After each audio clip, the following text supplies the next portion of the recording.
Ang kwentong ito ay hango sa totoong buhay. Karanasan ito ni Facundo. Taong 1937, Santa Maria, Laguna.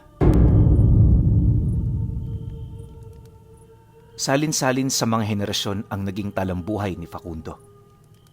Ang bawat supling na mga kaanak-anakan ng kanyang anak, tinuturing siyang isang taong naabot ang kaunlaran sa lahat ng aspeto.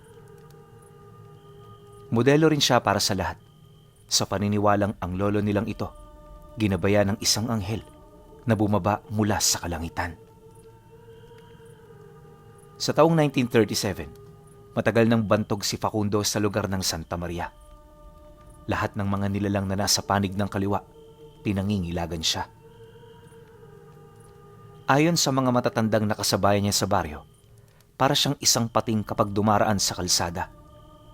Lahat napapalingon at ang mga pangunahin niyang biktima nagtatago sa anino ng mga bahay nila.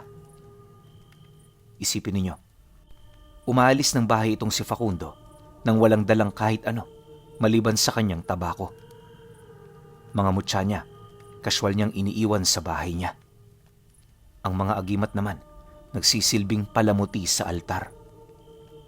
Ganon din ang mga nakakonsagrang gamit at mangilang-ilang armas na ginagamit niya sa pakikipaglaban.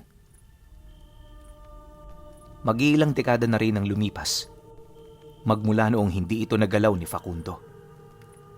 Base sa mga kadugo niya, humahawak lang naman siya ng sandata kapag isang digmaan ang paparating. Matagal na rin itong nahulaan ang paparating na gera, kaya yung mga tao sa lugar nila talaga namang nakahanda na. Yung mga may kaya sa buhay, gumawa na ng mga kubo na nakatago sa bundok. Ang iba naman, naghahanap na ng kuweba kung sakali mang sumiklab ito nang wala pa sa oras. Sa mga panahon kasi ito pinuno, marami sa taglugarang naniniwala at rumerespeto sa kanyang mga sinasabi. Alam kasi nilang hindi nagbibiro itong si Facundo kapag nagbabahagi ito ng kanyang mga pangitain. Maliban din sa kakayahan niyang makakita mula sa hinaharap, napakadalubhasa rin niya pagdating sa panggagamot.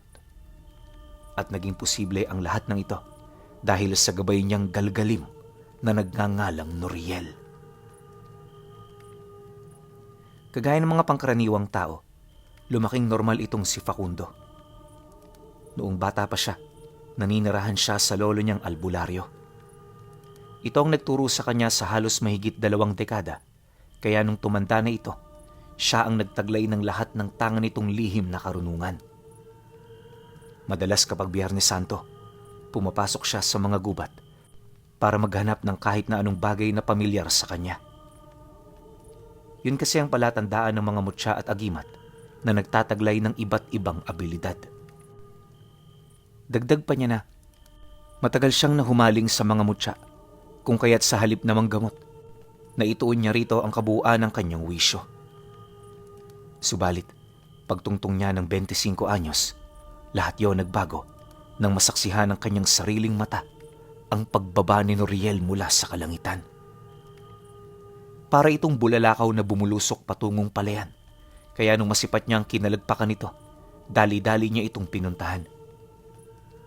Hindi naglaon, nang marating niya ang lugar, tumambad sa kanya ang isang maliit na uka at sa pinakagitna may nakita siyang singsing na agad namang umagaw sa kanyang atensyon.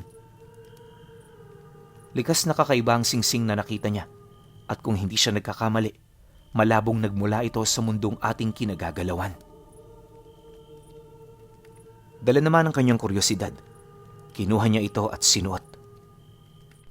Inakala niyang isang kakaibang agimat lamang ang kanyang nakita, ngunit lingid sa kanyang kaalaman, isa pala itong anghel na nagmula sa kaitaasan. Sa loob lamang ng ilang araw, pumailalim sa kanyang balat ang singsing hanggang sa hindi niya na ito nakuha pa. Matapos ang ganoong pangyayari, nagsimula na siyang makasilay ng mga pangitain. Mga kaganapang alam niyang totoo at malapit nang dumating. Unti-unti rin niyang naramdaman ang pag-unlad ng kanyang kamalayan sa puntong nararamdaman niya na hindi na niya kailangan pang gumamit ng mga mutya at agimat. Kutob pa lamang yon ayon kay Facundo. subalit hindi niya ito pinagdudahan. Isang araw, matapos siya magdasal ng 3 oras, pumanhik siya sa baryo para bumili ng kanyang mga kailangan. Maaliwalas ang panahong yon, kaya inakala niyang isang pangkaraniwang hapon lang ito para sa kanya. Ngunit ang hindi niya alam, may mga grupo na pala noon ng mga manlalason at tiktik na nagbabalak pumatay sa kanya. Kaya siya napagdiskitahan ng mga ito ay dahil sa ginawa niyang pagtulong sa isang buntis na malapit ng manganak. Nung nailigtas naman niya yon mula sa panganib, inakala ng mga manlalason isa siyang malaking banta para sa kanilang lahat. Ito rin ang naging rason kung bakit nagsumbong ito sa lahi ng mga tiktik. Bale ang plano ng mga ito, susubukan siya nitong lasunin sa baryo upang pagka-uwi niya medyo nang hihina na siya nang hindi niya namamalayan. Sa sandaling mangyari ito, susugurin siya ng mga tiktik sa kalaliman ng gabi. Hinding-hindi siya nito tatantanan hanggat hindi nila ito napapatay. Kampante ang mga nilalang na maisasagawa nila ang plano, kaya nung makita nila si Facundo sa baryo, agad silang kumilos. Naging matagumpay naman ang panlalaso ng mga ito na siya namang labis nilang ikinatuwa. Akala nila yun ang katapusan ng manggagamot na kinagagalitan nila. Subalit sa pagsapit ng gabi, imbis na si Facundo ang dumanas ng kalbaryo mula sa laso ng mga ito, nakapagtatakang niribueltahan sila nito ng 5 beses.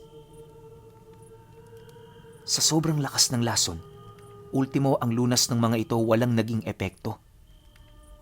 Nataon ding nakapagbigay na sila ng ulat sa mga tiktik, dahilan para akalain din ng mga ito na mahina na ang kanilang kalaban.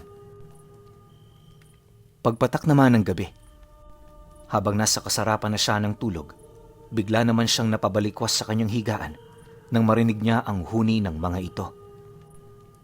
Alam din niyang malapit na yon sa bahay niya, kaya dali-dali siyang kumuha ng sundang. Pagdating niya sa sala, kinuha niya ang 2 niyang agimat sa kabal bago nagtaas ng bakod at puder sa katawan. Simpleng usal lang noon ang ginawa ni Facundo, ngunit para na itong magsisilbing tigalpo sa mga nilalang na nasa labas. Pagkalat naman ng presensya niya sa paligid, lahat ng mga nagmamanman sa labas halos hindi na makakilos dahil sa takot na kasalukuyan nilang nararamdaman. Ilang minuto pa ang lumipas, paglabas naman ni Facundo sa bahay, halos mabaliw ang mga nilalang na nag-aabang sa kanya. Bukod sa burado ang kanyang muka, naglalabas din siya ng kakaibang liwanag, kalakip ng mga espiritual na baging na nagsisilbi niyang galamay sa likod. Sa unang tingin, inakala ng mga nilalang na pangkaraniwang baging lang ang gumagapang sa kanyang katawan. Ngunit nang matutukan na nila ito, dito nila nakita ang ulo ng isang serpenteng may 2 dila. Umaamoy-amoy ang mga ito sa hangin at sa loob lamang ng ilang segundo, nagawa na nitong matunto ng kinaroroonan ng mga tiktik. Nang mapag-alaman naman ito ni Facundo, agad naman niya itong inutusan na sugurin ang mga ito. Pagbaba niya ng utos, parang mga nagwawalang mabangis na hayop ang mga nilalang na yon. Mabilis nitong tinahak ang daan papalapit sa mga tiktik, at nung magpang-abot na sila, isang kagat lang ang tumapos sa mga buhay nito. Pagkabaon ng pangil ng mga serpente, sapilitan nitong hinigop ang kapangyarihan ng bertud. Yon ang nagsisilbing buhay ng mga tiktik, kaya nung namatay na ito, wala na rin silang nagawa kundi harapin ang kanilang mga katapusan. Sa pagkawala ng wangis nila, agaran namang tumigil ang pagtibok ng kanilang mga puso. Matapos namang mamatay ng grupo, naagnas bigla ang kanilang mga katawan, kasabay ng paglutang ng kanilang mga kaluluwa. Sa halip na patawirin ito ni Facundo sa kabilang buhay, isinumpa niya itong maging San Telmo na walang hanggang magpapagala-gala sa mga kagubatan. Matapos nun, dito na nagsimula ang unang engkwentro nila ni Noriel. Taliwas sa mga pangkaraniwang arkanghel o anghel, itong si Noriel ay malayo sa ating mga wangis. Bagaman para siyang tao kung titingnan, lahat ng parte ng kanyang katawan ay kakaiba. Maliban sa wala siyang muka, ang nagsisilbi ding ulo niya ay ang liwanag na napapaloob sa suot niyang talukbong. May mga puting lubid na liwanag din itong nakatago sa kanyang likod na kusang nagpapakita sa sandaling kumikilos na siya. Di lang yan, meron din itong tangang naglalagablab na espada na siya namang pangunahin itong sandata. Bagaman walang kapasidad si Noriel na makatungtong sa mundo ng mga buhay, sa pamamagitan naman ni Facundo na ilalabas niya ang kabuuan ng kanyang kapangyarihan. Magmula rin noong nagkausap silang dalawa, nangako itong magtutulungan sila para maisakatuparan nito ang kanyang misyon. Medyo nababahala na kasi ang langit dahil sa bilis ng paglaganap ng kasamaan. Dagdag pa nito na nakakapaglikha na rin ng milagro ang mga demonyo para paniwalain ang mga ordinaryong tao. Mariin din itong inilahad na hanggat may mga albularyong naniniwala sa kanila, gagawa sila ng paraan para malabanan ang matinding kasamaan. Nang marinig naman niya ang sinabi nito, doon na niya napagtanto na ang pagtaas ng antas niya bilang manggagamot ay malapit nang dumating. Ilang buwan pa ang lumipas, hindi nga siya nagkamali. Sa tulong ni Noriel, mabilis niyang nahikita ng kahit na sinong bantog sa kanilang lugar. Napatay na rin niya ang lahat ng gabunan at natuldukan na niya ang lahat ng masasamang gawa nito. Sa kauna-unahang pagkakataon, napalaya niya ang kanilang lugar na minsang pinagpugaran at ginawang balwarte ng mga aswang sa loob ng 300 taon. Dahil sa kalayaang kanilang nakamit, nailigtas niya sa tiyak na kapahamakan ang mga batang ginagawang palakihing baboy ng mga aswang. Hindi man ito kapanipaniwala para sa mga kapatid niya sa pananampalataya, ngunit sadyang hindi nila maipagkakaila ang katotohanan sa likod ng sakripisyo ni Facundo. Imbis di nakainggitan nila ito, sinuportahan nila yon ng buong puso hanggang sa makabuo na sila ng samahan na hindi basta-bastang natitibag. Lumipas pa ang mga taon. Habang dumaragdag ang edad niya, mas lalo rin siyang lumalakas sa lahat ng antas. Hindi nagtagal, matapos ang ikalawang pangdaigdigang digmaan, dito na siya nagdesisyong mamuhay ng mapayapa. Nanggagamot pa rin naman siya noon, ngunit hindi na yun kagaya ng dati. Kung noon, isang buong araw niyang ginugugol dito ang kanyang buhay, sa mga sandaling yon, 3 oras na lamang ang pinakamataas. Ang rason niya sa kanyang parokyano, marami namang albularyo sa lugar nila ang malalapitan ng mga ito. Pagtatapat pa niya na, kailangan din niyang maramdaman ang buhay ng isang normal na tao dahil sa may katandaan na siya. Nang marinig naman ito ng mga parokyano niya, dito na ito nagsimulang humanap ng panibagong malalapitan. Bagaman mahirap para sa kanila ang pasya ni Facundo, nirespeto nila ito. Hindi nagtagal, nalaman nilang nakapangasawa na pala siya ng isang binibining magsasaka. Sa loob lamang ng ilang buwan, nabuntis ito. Maraming paghahanda ang ginawa si Facundo para lamang mapanatili ang kaligtasan ng bata. Ibinahagi niya rin ito sa mga kasama niyang nasa karatig baryo upang mas madali niyang matunugan ang mga aswang na maaaring mapadpad sa kanilang lugar. Sa totoo lang pinuno, dahil sa kanyang posisyon, inakala niya talagang wala nang maglalakas loob na pagdiskitahan ng kanyang panganay. Ngunit ang akala niyang yon, isa palang matinding pagkakamali. Pagtungtong ng 5 buwan ng sanggol, dito na unti-unting nagbago ang ihip ng hangin. Isang hapon, habang nagdarasal siya sa labas ng bahay, naramdaman niya ang pagdating ng kanyang mga kasama. Pagsilay niya sa palayan, nakita niya itong mabilis na naglalakad kasama ang 2 nilang mensahero. Siyempre, bilang pinuno ng samahan, alam na niyang siya ang pakay ng mga ito. Naisip din niyang baka meron itong maliit na problema, kaya napilitan itong dumalaw sa kanya. Pagdating naman ito sa bakuran ng bahay, dali-dali naman niya itong pinagbuksan. Pinatuloy niya yon hanggang sala sa kadahilan ng ayaw niyang makipag-usap sa mga bisita niya sa labas, lalo na kung malayo pa ang pinanggalingan nito. Bago rin nila simula ng kanilang pagtalakay sa pakay ng kanyang bisita, minabuti na muna niyang pagmeryendahin ang mga ito. Matapos nun, dito na siya nagsimulang magtanong. Akala niya, hihingi lang ito ng lunas sa kanya, pero pag-uwi ka naman ng kapwa niya manggagamot, nakaramdam siya ng pagka-alarma. Facundo, may balita kaming nasagap kaya kami napapunta rito. Ang angka ni Abug, gustong sumalakay sa baryo. Nais niyang kunin ang anak mo para magsilbing tropeyo ng kanilang angkan. Ano ang gagawin natin? Malaki ang kanilang sakop at marami rin silang mga gabunan. Kung lalabanan natin to, naku, malaking digmaan ang mangyayari. Nang marinig naman niya ang sinabi ng kaibigan niya, dito na siya nagsimulang mapaisip. Bagaman matagal na niyang naririnig ang tungkol sa angka ni Abug, hindi pa siya nagkaroon ng pagkakataon na makaharap ang mga ito. Dagdag pa niya na, namumugaran ito sa bayang ilang milya ang layo sa kanila, kaya hindi niya talaga inakalang magiging banta ito para sa kanilang kaligtasan. Base rin sa kanyang mga nalaman, nahanay sa lahi ng mga asbo ang mga ito. Kilala ring mapaminsala ang angka ni Abug sa bawat lugar na kanilang dinarayo.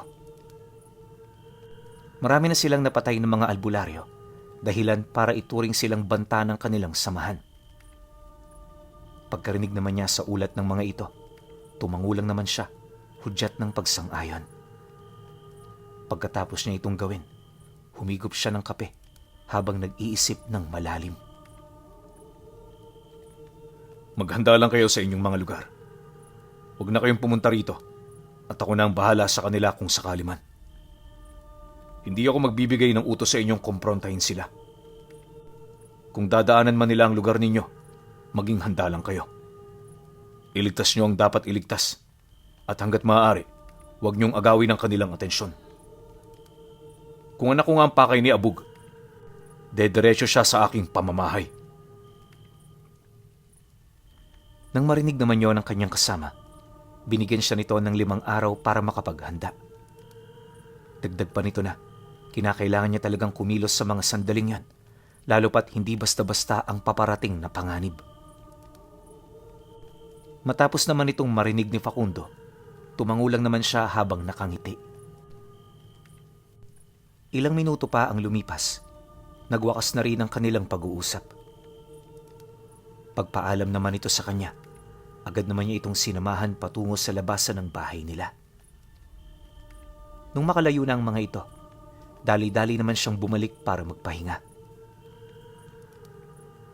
Sa paglipas pa ng mga araw, imbis na maghanda siya sa paparating na kalaban, minarapat niyang huwag gumawa ng kahit na anong hakbang alinsanod sa nais ni Noriel. Sinabi kasi sa kanya ng anghel, hindi dapat napaghandaan ang mga ganoong uri ng nilalang, sapagkat kung kapangyarihan ang magiging basihan, langit at lupa ang kanilang pagitan. Dagdag pa ng anghel na, demonyo ang kanyang ipinunta sa mundo ng mga tao, kaya ang ganoong uri ng banta ay baliwala. Dahil sa sinabi nito, pinili naman niyang sumang-ayon. Di man siya sigurado kung ano ang gagawin ni Noriel, buong katapatan niyang inilagay sa kamay nito ang kaligtasan niya at ng kanyang pamilya. Dumaan ang 5 araw na natili siyang walang balita sa kanyang mga kasama. Pagpatak naman ng gabi, sa kauna-unahang pagkakataon, nakaramdam siya ng malakas na pagsimoy ng salot. Agad itong kumalat sa buong paligid, dahilan para maapektuhan ito ang mga alagang aso ng kanyang mga kababaryo. Sa loob ng ilang minuto, walang patid itong umalulong, kasabay ng pansamantalang pagbalot ng katahimikan. Nang maramdaman naman niyang papalapit na ang mga nilalang, kinuha niya ang sundang sa gilid ng pinto, sabay abiso sa kanyang asawa na isarado ito. Dagdag pa niya na, hanggat hindi nito naririnig ang kanyang boses, wag na wag itong magbubukas anuman ang mangyari. Nang maunawaan naman ito ng kanyang asawa, dali-dali naman itong nagsara, sabay tungo sa silid nila. Maya-maya pa, pag-upo naman niya sa labas ng bahay, kampante siyang nagsindi ng tabako habang hinihintay ang mga ito. Nakatarak din sa kanyang tabi ang sundang na anumang oras pwedeng-pwede na niyang hugutin. Sa pagsapit naman ng 10:00 ng gabi, doon na nga niya nasilayan ang pag-usad ng mga panauhin sa palayang nasa harapan lang ng bahay niya.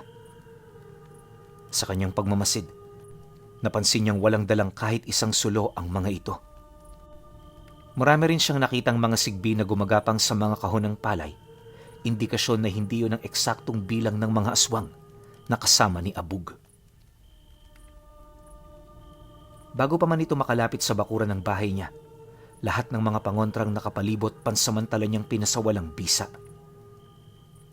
Binawi niya ang lahat ng mga konsagra nito, dahilan para hindi na yon mapansin ng mga aswang. Maya-maya pa, nang makapasok na ito sa loob ng kanyang teritoryo, matapang naman siyang kinaharap ng pangkat na animoy hawak na nila ang tagumpay.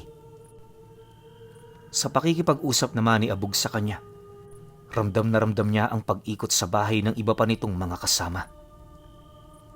Gayunpaman, hindi naman ito naging banta dahil sa matagal na ring nakahanda ang kanyang mga plano. Bawat haligi ng bahay, nagtatago ang mga serpenteng baging na anumang oras ay handa ng umatake. Hindi nagtagal nang magpang-abot na ang kanilang paningin, unti-unti na niyang pinakinggan ang mga walang kwentang bagay na sinasabi sa kanya ni Abug. Malayo ang aming pinanggalingan para lamang makaharap ka, Facundo. Sabi ng mga kalahi ko, isa kang malaking banta para sa amin. Marami ka nang pinatay ng mga gabunan. Kaya heto, nagdala ko ng iilan sa mga kalaro mo. Sa antas mong yan, alam kong hindi ka pa aabot sa aking estado. Tandaan mo, ngayong gabi kikilos lang ako pag hawak ko na ang iyong pinakamamahal na asawa. Huwag kang mag-alala, hindi kita papaslangin nang hindi mo nakikita ang iyong pinakamamahal na anak.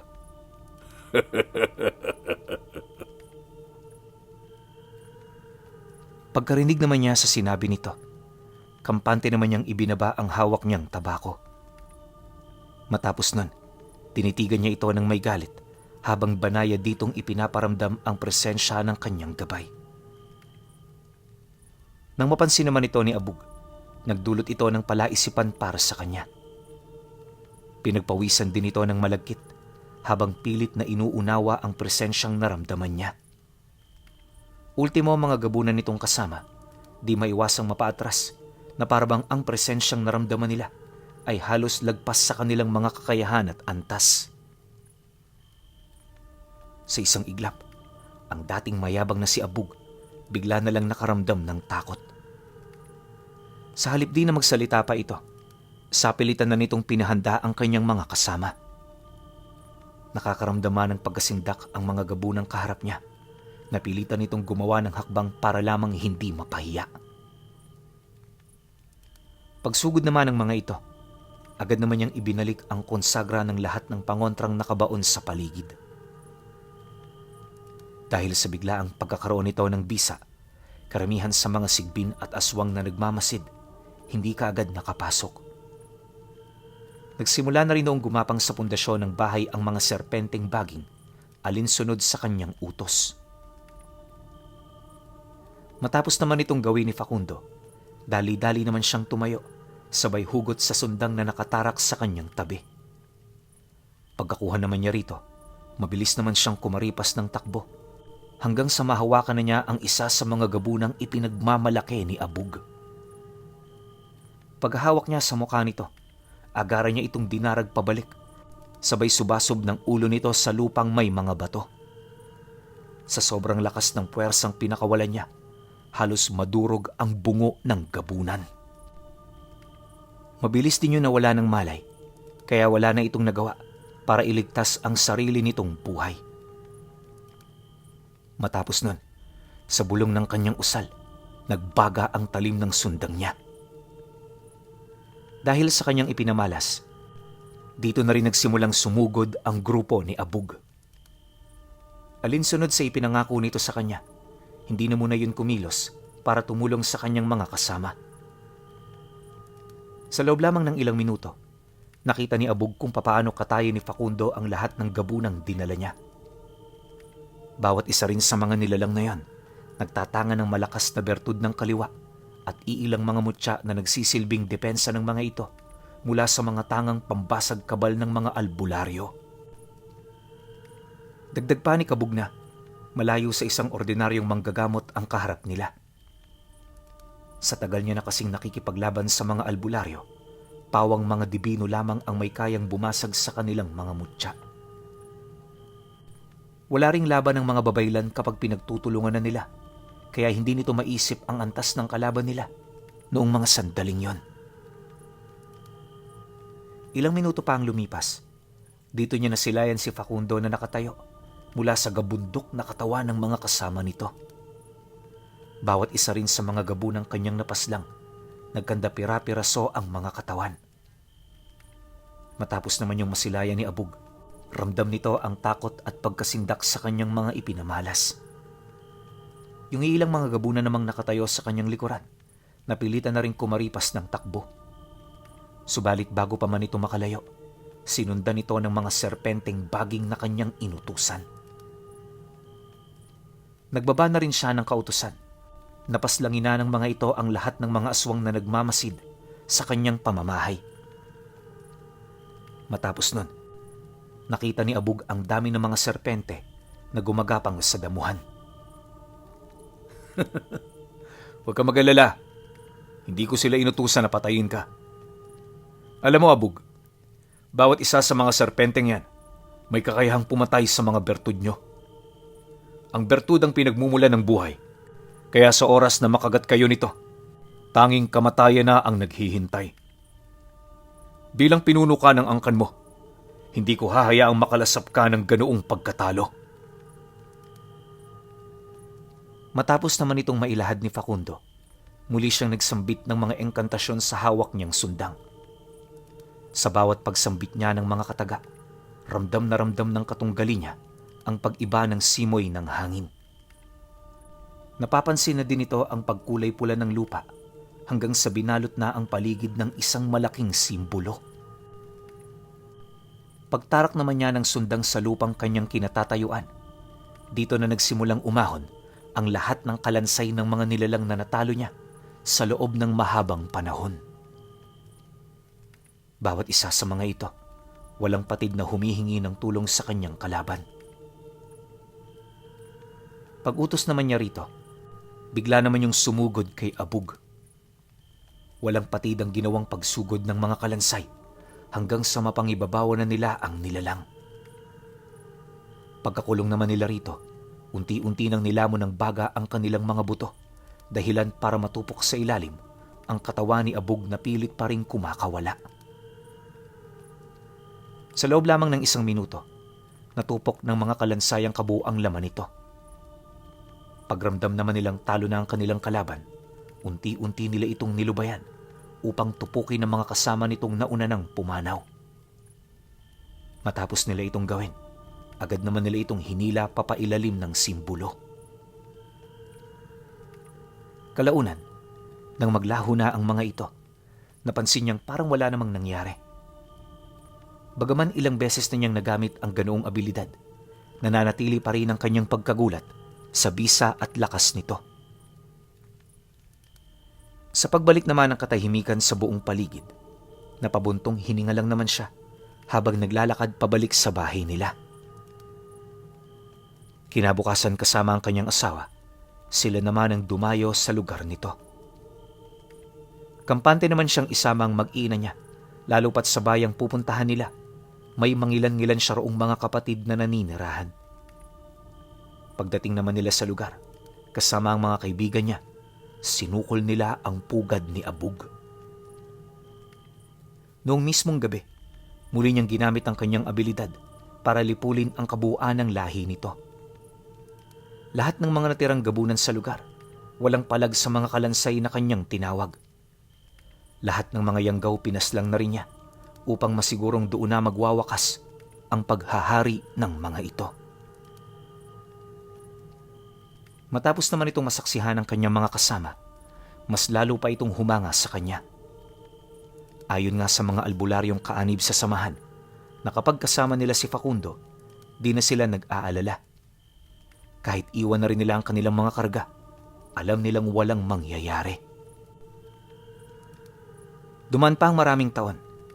Matyaga siyang naghihintay sa pagdating ng bantang nakita niya sa kanyang pangitain. Ngunit sa kasamaang palad, dumaan na ang lahat ng digmaan sa mundo. Hindi pa rin umahon ang prinsipe ng demonyo na hinihintay ni Noriel.